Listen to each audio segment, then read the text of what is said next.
زیارت کے معنی یہ ہیں کہ عربی میں کسی بھی چیز کی طرف رجحان کو یا میلان کو زیارت کہا جاتا ہے.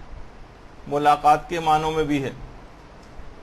اصطلاح میں کسی شخص کی تعظیم و تکریم کرنے کے لیے اس کے پاس حاضر ہونے کو یا ملاقات کو زیارت کہا جاتا ہے. زیارت کے 3 ارکان ہیں. زیارت کے 3 ارکان ہیں جس سے زیارت مکمل ہوتی.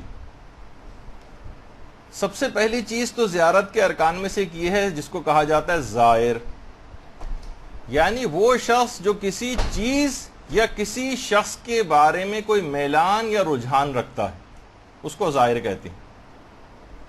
زائر یعنی وہ شخص جو کسی چیز کے متعلق یا کسی شخص کے متعلق کوئی میلان یا رجحان رکھتا ہے، اس سے محبت کرتا ہے، اس کو زائر کہا جاتا ہے، اس کو زائر کہتے ہیں. یہ پہلی چیز ہے کہ جس سے زیارت کے جو ارکان میں سے. دوسری ارکان میں سے اس کو کہتے ہیں مزور. مزور یعنی جس کی زیارت کی جاتی، یعنی وہ شخص یا وہ چیز جس پر کسی زائر کا رجحان ہوتا ہے اس کو مزور کہتے ہیں.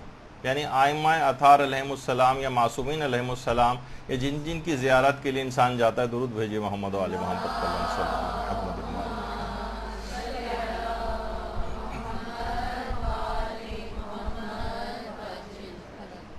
اچھا، اب اگر مثال کے طور پر اگر کوئی غیر مسلم شخص ہے یا جو آپ کے عقیدے کا ماننے والا نہیں ہے، وہ بھی ان جگہوں کے اوپر جاتے ہیں، تو کیا ہم ان کو زائر کہیں گے؟ یا ظاہر ہے کہ وہ آیا ہے ان کی قبر کی زیارت کے لیے، اور جو صاحب زیارت ہیں یا جو صاحب قبر ہیں وہ بھی وہاں پر موجود ہے، تو ان 2 ارکان سے بھی مسئلہ حل نہیں ہوتا اور اس کو زیارت نہیں کہا جائے گا. تیسری چیز وہ ہے جس سے زیارت مکمل ہوتی ہے، وہ باطنی رجحان یا تعظیم جو زائر کے اندر پائی جاتی، جو زائر کے ساتھ ہوتی. ان میں سے کوئی بھی اگر ایک رجحان، یہ جو چیز ہے وہ کم ہو جائے تو زیارت مکمل نہیں ہوگی، بلکہ اس کو زیارت کہا ہی نہیں جائے گا. یا ایک چیز ہے زائر، ایک ہے مزور، اور وہ باطنی رجحان یا تعظیم کہ جو کہ زائر کے اندر ہوتی ہے. اچھا، اب جس قدر بھی، اب دیکھیں کہ ہمارے جو علماء ہیں، مراجع ہیں، جب زیارت کے لیے جاتے ہیں جو حالت ان کی ہوتی، کبھی اگر آپ انٹرنیٹ پہ آیت اللہ شیخ جواد تبریزی جو آپ کے سامنے ہیں اس وقت، جن کی تصویر، کبھی حضرت زینب سلام اللہ علیہ کے روضے کی زیارت کے لیے جب گئے تھے، صلی اللہ علیہ محمد وآل محمد،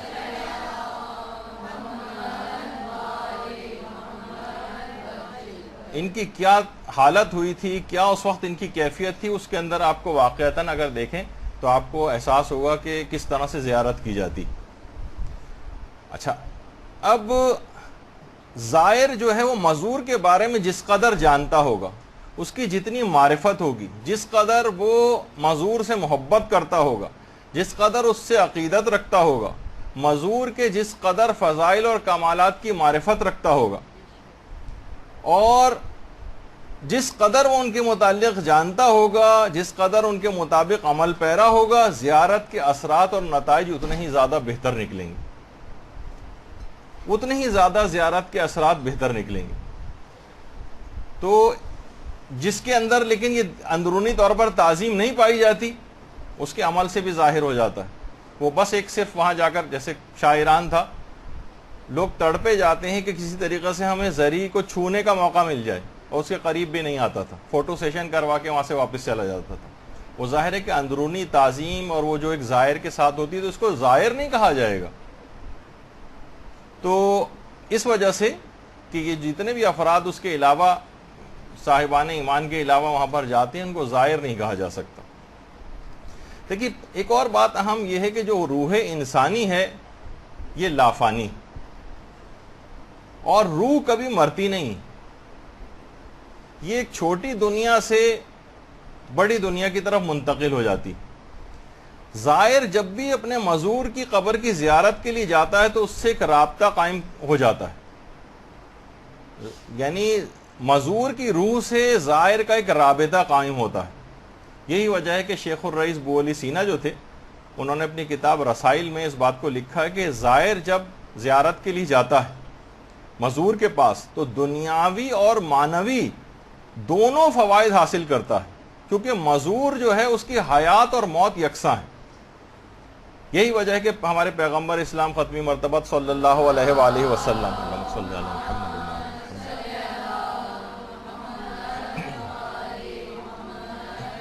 وہ فرماتے ہیں کہ جو بھی ہمارے مرنے کے بعد ہماری زیارت کرتا ہے وہ اس شخص کی مانند ہے جس نے ہماری زندگی میں ہم سے ملاقات کی ہے، اور میں دونوں حالتوں میں اس کا گواہ ہوں، اور قیامت کے دن اس کی شفاعت میرے ذمے ہے۔ یعنی پیغمبر کی قبر کی یا ائمہ میں سے کسی کی قبر کی زیارت اگر کی جائے تو ان کی ظاہری حیات اور موت اس میں کوئی فرق نہیں، اور باقاعدہ یہ جو پیغمبر کی حدیث ہے یہ ابن قولویہ نے کامل الزیارات کے اندر نقل کی۔ اسی طریقے سے اس میں دور اور نزدیک کا بھی کوئی فرق نہیں۔ سفینۃ البحار میں شیخ عباس قمی نے جو روایت لکھی ہے پیغمبر اسلام سے کہ اگر میری زیارت کے لیے نہ آ سکو تو میرے لیے درود و سلام بھیجا کرو، اللہم صلی علی محمد و آل محمد۔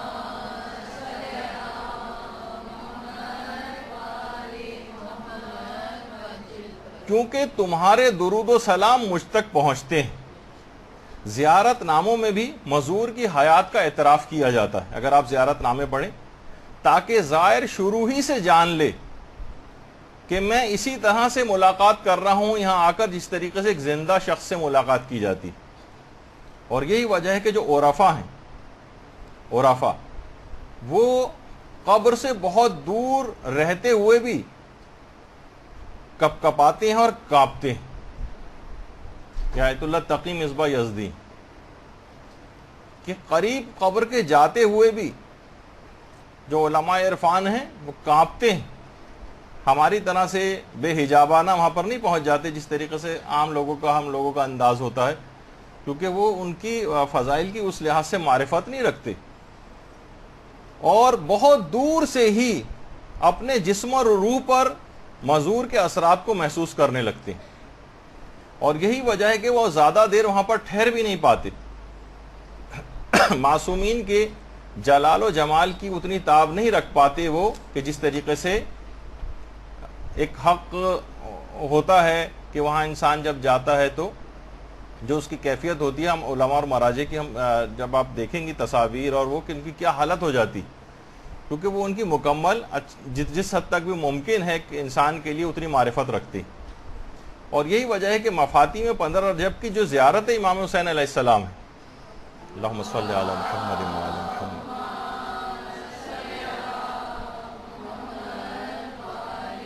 اور جو بہت سے زیارت نامے ہیں اس کے اندر بھی یہ بات آئی ہے کہ میں گواہی دیتا ہوں کہ آپ میری بات سن رہے ہیں اور جواب دے رہے ہیں۔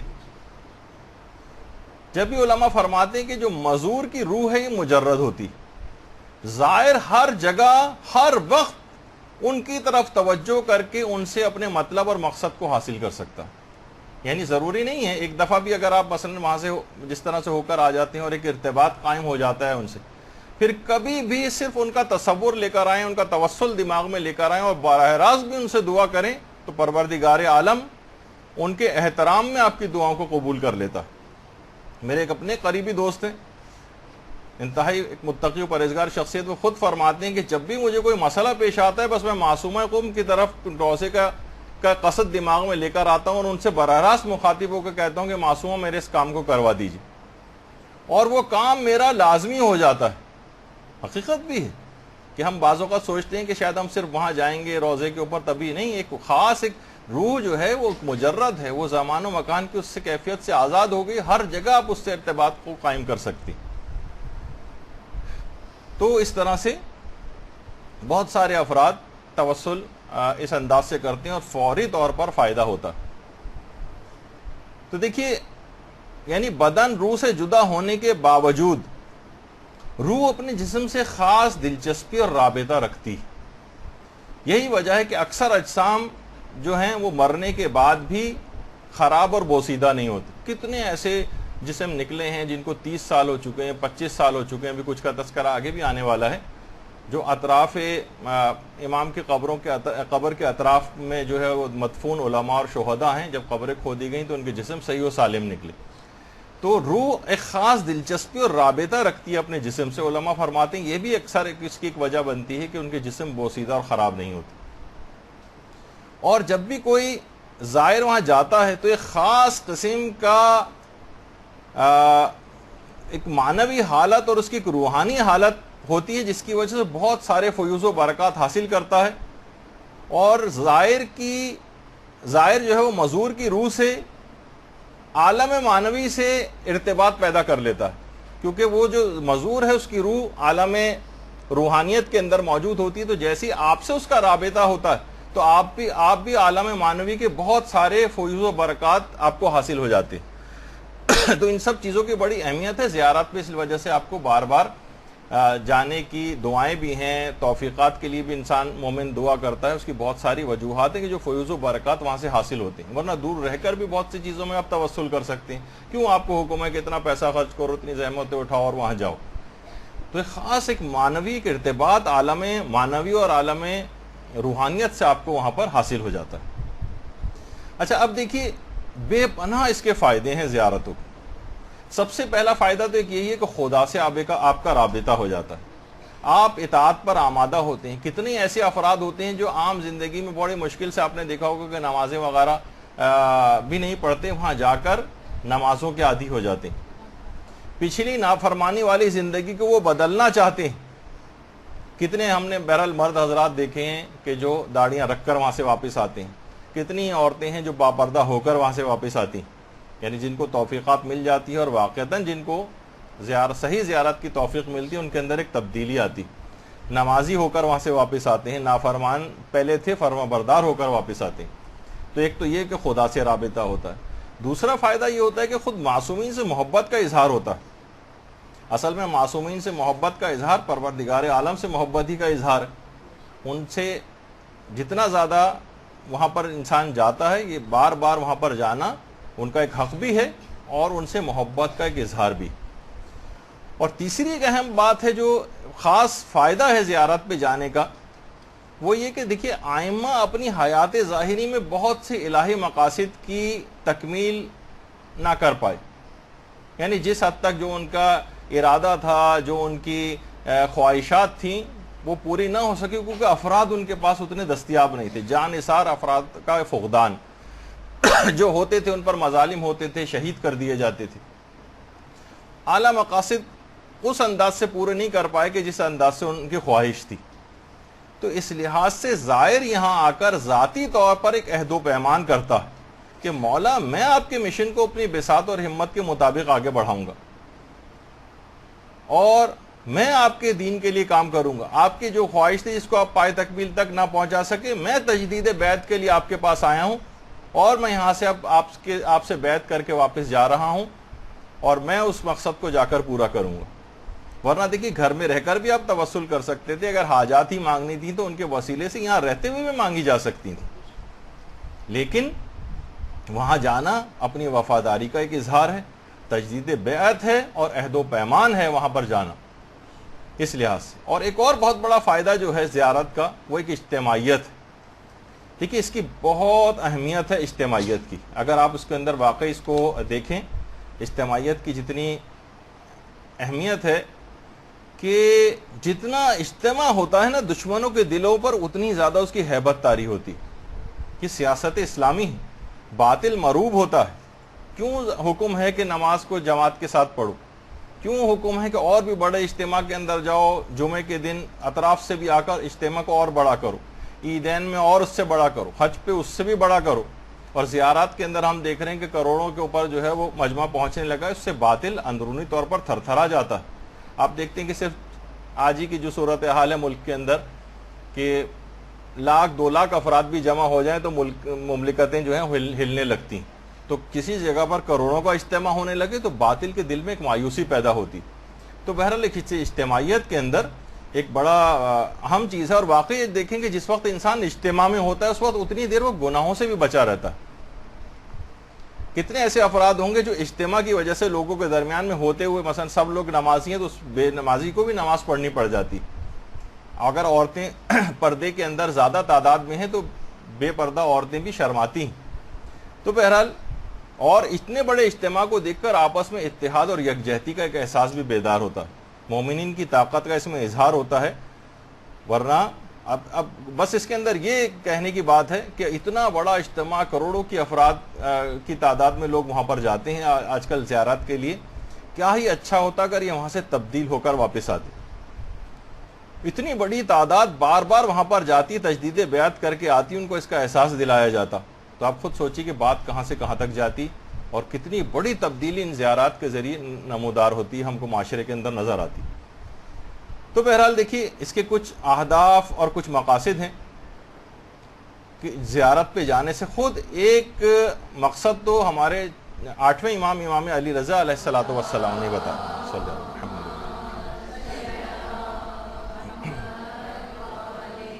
امام فرماتے ہیں کہ ہر امام کی جانب سے ان کے چاہنے والوں اور پیروکاروں پر کچھ ذمہ داریاں، حقوق اور عہد و پیمان کی تکمیل ہوتی، اور یہ عہد و پیمان بخوبی ادا ہوتے ہیں.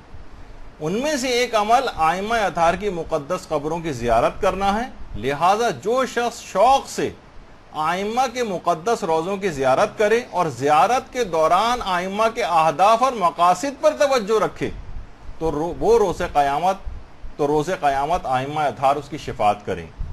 باقاعدہ بحار الانوار کی 57ویں جلد کے اندر یہ روایت موجود ہے. یعنی آپ دیکھیں ایک تو شوق سے زیارت یہاں تو ہمیں پھر بھی نظر آتی، لیکن اس کے بعد ایک اور ہے، ائمہ کے اہداف اور مقاصد پر نگاہ رکھے. یعنی صرف ایک جس طریقے سے بس وہاں گئے، ایک ٹورسٹ کے طور پر گئے، کچھ اپنی حاجات طلب کی، وہاں سے واپس آئے، یہ بھی بہرحال وہاں جو جاتا ہے محروم تو کبھی نہیں ہوتا، وہ فائدے اس کو ملتے ہیں، لیکن اصلاً ائمہ کے اہداف اور مقاصد کے اوپر نگاہ رکھنا. اور ہم بس افسوسناک صورتحال یہی ہوتی ہے کہ لوگوں کو تبدیل ہوتے نہیں دیکھتے. امام کو راضی کرنے کی نیت کسی کی بھی نہیں ہوتی ہے، بس ہم وہاں جا رہے ہیں اور امام کو خود سے راضی کر کے واپس آئیں گے. جاتے ہیں، وہی گھر والی دعا، وہی شادی والی دعا، وہی جاب، وہی ملازمت، وہی کاروبار، وہی بیماری، وہی صحت، بس یہی چند چیزیں. ہر شخص کے پاس تقریباً اسی طرح کی دعاؤں کا ایک سلسلہ ہوتا ہے. اس میں وہ مذمت نہیں ہو رہی کہ ان دعاؤں کو نہ کیا جائے، بلکہ دیکھیے اس کے علاوہ یہ تو بہت معمولی سے کام ہے. یقین جانیے کہ ائمہ کے روضوں کے احاطے کے اندر جو مدفون ہیں، یہ تمام افراد ان کی قبروں پہ بھی جائیں تو یہ ساری دعائیں آپ وہاں سے قبول کروا سکتے ہیں. امام کا اسٹیٹس تو بہت بلند ہے، وہاں تو اس سے کہیں بڑھ کر بات ہونی چاہیے. یعنی کسی کے پاس جائیں بادشاہ، اس سے کہیں کیا چاہیے تو آپ کہیں کہ مجھے کوئی بہت معمولی چیز کا نام لینے کہ مجھے مثلا کیوں موبائل چاہیے، جیسے کہ آج کل ہر جگہ دیکھنے میں آتا. اتنے بڑے بادشاہ کے پاس گئے اور صرف فقط اتنی سی چیز، چھوٹی سی چیز مانگ کے اس سے لے کر آئے. اس سے تو اس کی رضا مانگتے، اس سے تو جنت مانگتے، اس سے پل صراط سے آرام سے گزرنا مانگتے، اس میں قبر کی تمام سہولیات اس سے مانگتے اور ان کا جوار معصومین مانگتے، اور کیا کچھ ان سے وہاں سے مانگا نہیں جا سکتا، خود ان سے ان کو مانگ لیتے. لیکن کیا ہے کہ ہم بہت چھوٹی چیزوں کے اوپر رہ جاتے ہیں کہ چھوٹی چھوٹی چیزیں ہم کو چاہیے، بس یہ اس میں جو کہ فانی ہو جائیں گی، ختم ہو جائیں گی. صحت مانگ کے بھی لے کے آئے تو کتنی عمر لے کے آئے، وہی 70-80 سال میں مر جانا ہے بالآخر. تو بہرحال تو یہ ائمہ کے روضوں کے احاطے میں شیخ بہائی، اب ان کا تذکرہ آگے چل کر آئے گا، اتنی جلیل القدر شخصیت، امام کے روضے کے احاطے کے اندر دفن ہے. ان کے پاس ان کی قبر کی زیارت کے لیے جائیے، دعائیں مانگے، ساری یہ قبول کروا سکتے ہیں. علامہ تبرسی ان سے مانگ سکتے ہیں، علامہ تبرسی کی قبر ہے، صاحب تفسیر مجموع البیان، ان کا بھی تذکرہ اگلی نشست میں آئے گا. آیت اللہ نخودگی اصفہانی، جن کا وہ امام خمینی کو جنہوں نے ایک نسخہ کیمیا بتایا تھا، جن کی پوری تفصیل ہم مختلف لیکچرز کے اندر بتا چکے ہیں، ان کی قبر وہاں پر ہے. اور بڑے عجیب و غریب واقعات ہیں باقاعدہ، جو کہ انشاءاللہ اگلی نشست میں آئیں گے. وہ بھی کتنے علماء ایسے ہیں جو باقاعدہ کہا کرتے تھے کہ ہم اگر یہ تمام افراد ہمارے پاس بھی آ جائیں تو ہم ان کی ساری دعائیں قبول کروا سکتے ہیں، مگر یہ عمل امام کی شان میں ہماری طرف سے کمی کا باعث بنے گا، لہٰذا ہم اس کام کو ہرگز نہیں کریں گے. لیکن یہ اتنے ایسے کام ہیں کہ یہ ہم بھی قبول کروا سکتے ہیں. تو اب دیکھیے کہ ہم جب دیکھتے بھی ہیں کہ انسان جب وہاں سے واپس آتا ہے تو بلکہ ظاہر گناہ تو معاف ہو چکے ہوتے ہیں، لیکن کیا ہے کہ ایک الگ سے ایک نافرمانی کی سمجھے ایک نئے سرے سے ایک ابتدا ہوتی. واپسی پہ جہاز کا سفر ہوتا ہے, اس میں کوئی نہ کوئی ہو سکتا ہے کہ نماز کا وقت آ جائے, خاص طور پر فجر کی نماز کا وقت. کتنے افراد ہوں گے کہ جو یہ تو پھر بھی یہاں پر جو تصویر آپ کے سامنے اس میں تو پھر بھی کھلی جگہ ہے, بہت سی چھوٹی جگہوں پہ کس طریقے سے نماز پڑھنی ہے. زیادہ تر افراد 90-95% افراد جو ہیں وہ نمازوں کو قضا کرتے ہیں, چھوڑ دیتے ہیں, نماز پڑھتے ہی نہیں جہاز کے اندر. خواتین, کتنی ایسی چیزیں ہیں کہ دیکھیے بہت ساری چیزیں ایسی ہیں کہ خواتین اب مثلا واش روم میں لائن لگی ہوئی وضو کے لیے, وقت مختصر ہے مثلا نماز کا, جیسے نماز فجر وغیرہ آتی ہے, تو 3 چلو لے کے اپنی سیٹ پر بیٹھے بیٹھے وضو کر سکتی ہیں. تھوڑا سا اپنا جس طرح گھونگھٹ نکالا جاتا ہے اس طرح سے آگے نکال لیا جائے, صرف تھوڑا سا پانی تو ہلکا سا کپڑوں پہ گرے گا, کون سا نجس پانی ہے وہ, وضو کا پانی ہے, اگر تھوڑا سا گر جائے گا تو کیا فرق پڑ جائے گا مثلا.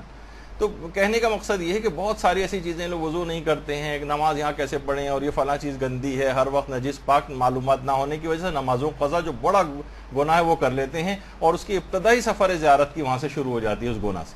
برحمتك يا أرحم الراحمين وصلى الله على محمد وآله